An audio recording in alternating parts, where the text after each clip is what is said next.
សួស្តីបងប្អូន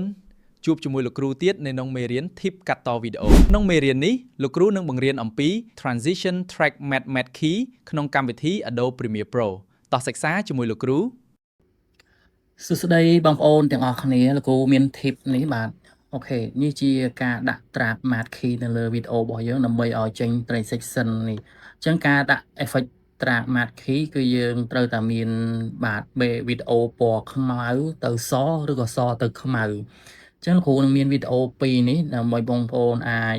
យកទៅអនុវត្តបានហ្នឹងអញ្ចឹងបងប្អូនអាចdownload វីដេអូនេះពីអ៊ីនធឺណិតមកគឺទី1គឺបាទលេខ1នេះគឺពីសទៅខ្មៅហើយនឹងលេខ8នេះ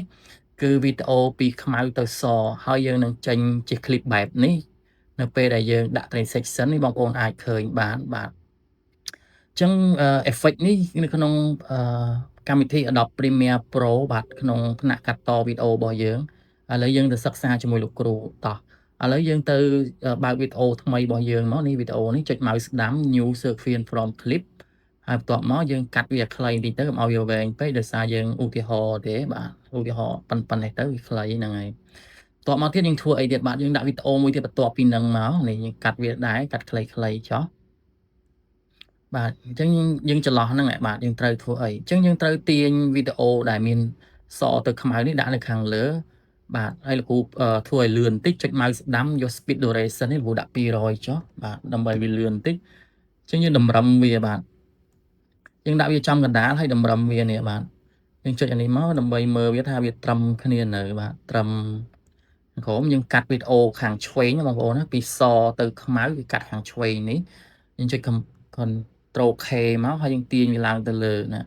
រួចហើយយើងអូសវាបាទអូសឲ្យស្មើគ្នាមកបាទនេះដាក់ស្មើតម្រឹមវាស្មើគ្នាសិនបាទ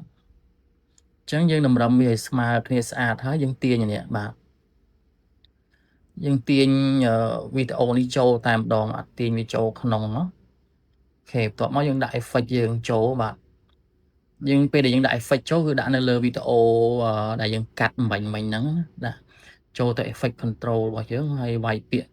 matte នេះមកឬក៏ track matte key ទាញវាដាក់ចូលវីដេអូដែលកាត់យើងចូលទៅ effect control បន្ទាប់មកយើងសេរី setting របស់វាកន្លែង composition use នេះយើងយកពាក្យ luma matte អានេះយើងយកវីដេអូ 3 អញ្ចឹងវីដេអូ 3 តំណាងឲ្យលើនេះអូខេអញ្ចឹងនៅពេលដែលយើង play មកនេះបាទវាចូលហើយអញ្ចឹងកន្លែងនេះគឺយើងត្រូវទាញវាឲ្យ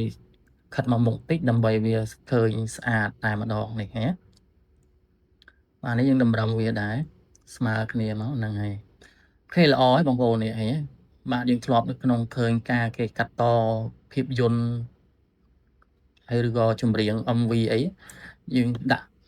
effect transition បែបហ្នឹងឥឡូវលោកគ្រូដាក់មួយទៀតគឺពីខ្មៅទៅសនេះវីដេអូនេះខ្មៅទៅសអញ្ចឹងលោកគ្រូមាន clip នេះមួយយើងទាញចូលមកហើយខុសគ្នាផ្ទុយគ្នាបងប្អូនណាយើងត្រូវកាត់ខាងស្ដាំវិញនេះយើងដាក់ខាងនេះវិញអញ្ចឹងចុច mouse ស្ដាំលើវាយក speed duration ទៅដែរតម្លាក់ឡើងលបឿនវា200មកអូខេរួចហើយយើងតម្រឹមវាឲ្យស្អាតមកនេះកាត់វាកាត់ Ctrl K ដែរមកហើយយើងទាញវាឡើងទៅលើហើយបន្ទាប់មកយើងអូសវាមកឆ្វេងនេះវិញបាទ select វាទាំងពីរអូសវាមកឆ្វេងណាបាទអញ្ចឹងយើងដាក់ effect ចូលនៅកន្លែងវីដេអូយើងកាត់ហើយនេះទៅ effect ហើយយកពាក្យថា track matte key ទាញដាក់ចូលបាទប្រយ័ត្នហ្នឹងដាក់តែទីវីដេអូនេះមួយបាទហើយហើយយើងកាត់មិនហ្នឹងហើយយក effect control វាខាងលើនេះបើអត់មានទេយើងអាចចុចសញ្ញានេះបាទបន្ទាប់មកយើងយកពាក្យថា composition use នេះយក luma matte ហើយវីដេអូ 3 បាទអញ្ចឹងយើងបានសមិទ្ធផលហើយ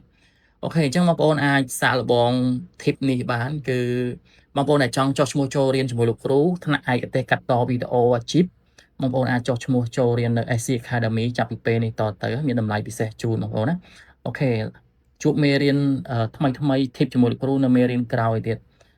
លោកគ្រូមានតែមេ tip ប៉ុណ្ណឹងទេសម្រាប់ថ្ងៃនេះសូមសិក្សាទាំងអស់គ្នាជាមួយលោកគ្រូអរគុណច្រើនបាយបាយបងប្អូនទាំងអស់គ្នា